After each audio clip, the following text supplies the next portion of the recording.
হলদিয়ায় প্রশাসনিক বৈঠকে মুখ্যমন্ত্রী। হলদিয়ার শিল্প তালুকের উন্নয়ন নিয়ে আলোচনা। বৈঠকে বিধায়ক থেকে প্রশাসনিক আধিকারিকরা।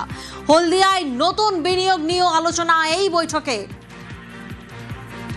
হলদিয়ায় প্রশাসনিক বৈঠকে মুখ্যমন্ত্রী শুভেন্দু অধিকারী। হলদিয়ার শিল্প তালুকের উন্নয়ন নিয়ে আলোচনা।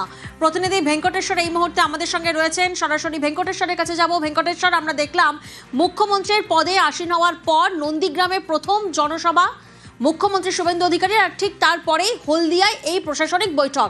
কতটা গুরুত্বপূর্ণ এবং ঠিক কি কি নির্দেশ দিতে চলেছেন মুখ্যমন্ত্রী?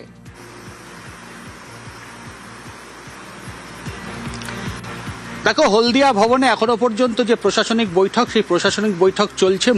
তুমি যেটা দিয়ে শুরু করলে যে নন্দীগ্রাম আমরা দেখলাম যে সেখানে ধন্যবাদ জ্ঞাপন সভা, তার পরবর্তীকালে একেবারে তিনি হলদিয়া শিল্প তালুকে এসেছেন এবং সেখানে হলদিয়ার সার্বিক উন্নয়ন নিয়ে একেবারে বৈঠক করছেন, যেখানে বিধায়ক থেকে শুরু করে জনপ্রতিনিধি, জেলা এবং মহকুমা প্রশাসনের কর্তারা সেখানে উপস্থিত রয়েছেন।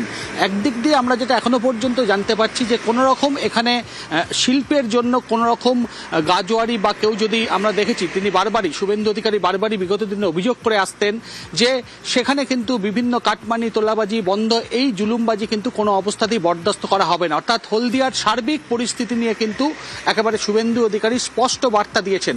পাশাপাশি হলদিয়া শিল্প তালুকে, নতুন শিল্প তালুকে বেশ কিছু বিনিয়োগ আসতে পারে, সেই সম্ভাবনার কথাও কিন্তু আজকে মুখ্যমন্ত্রী শুভেন্দু অধিকারী বৈঠকে আলোচনা করেছেন, এমনটাই আমরা জানতে পারছি।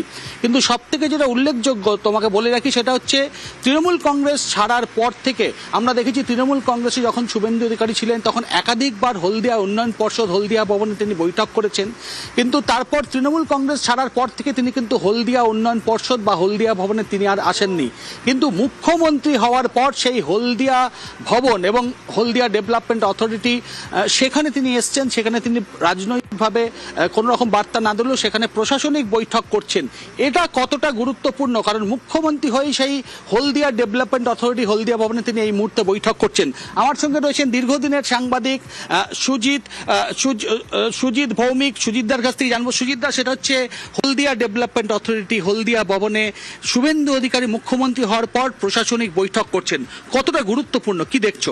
আপডেট দিয়ে দিই, এইমাত্র বৈঠক শেষ হয়েছে এবং বৈঠক শেষের পর তার চলে যাওয়ার কথা কলকাতা, কিন্তু বেরিয়ে যেটা দেখা যাচ্ছে যে ফুলের তোড়া নিয়ে যেটা গোটা জেলা জুড়ে গত 15 দিন দেখা যাচ্ছে, এখন যেটা দেখা যাচ্ছে একেবারে ফুলের তোড়া নিতে এবং শুভেচ্ছা জানানো এবং শুভেচ্ছা নেওয়ার একটা পাঠ এখনো চলছে।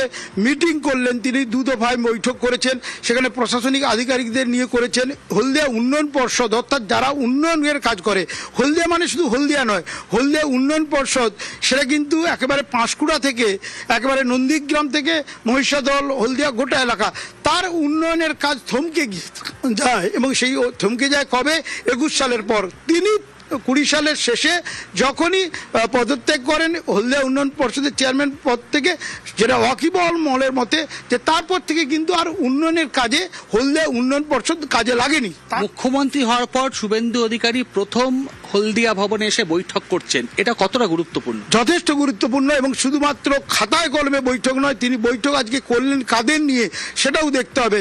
যাদের নিয়ে বৈঠক করলেন, সিইও, এইচডিএ এবং চেয়ারম্যান থাকার প্রশ্ন নেই, কারণ তুমি জানো জ্যোতির্ময় কর অলরেডি তাকে বাদ দেওয়া। সেটা হচ্ছে এই মুহূর্তে মুখ্যমন্ত্রী শুভেন্দু অধিকারী কনভয় আমরা দেখতে পাচ্ছি বেরিয়ে যাচ্ছে, তুমি দেখতে পাচ্ছ, সরাসরি আমরা সেই ছবি দেখাচ্ছি। মুখ্যমন্ত্রী শুভেন্দু অধিকারী হলদিয়া ভবনে যে প্রশাসনিক বৈঠক, সেই প্রশাসনিক বৈঠক করে তিনি বেরিয়ে যাচ্ছেন এবং এই মুহূর্তে বেশ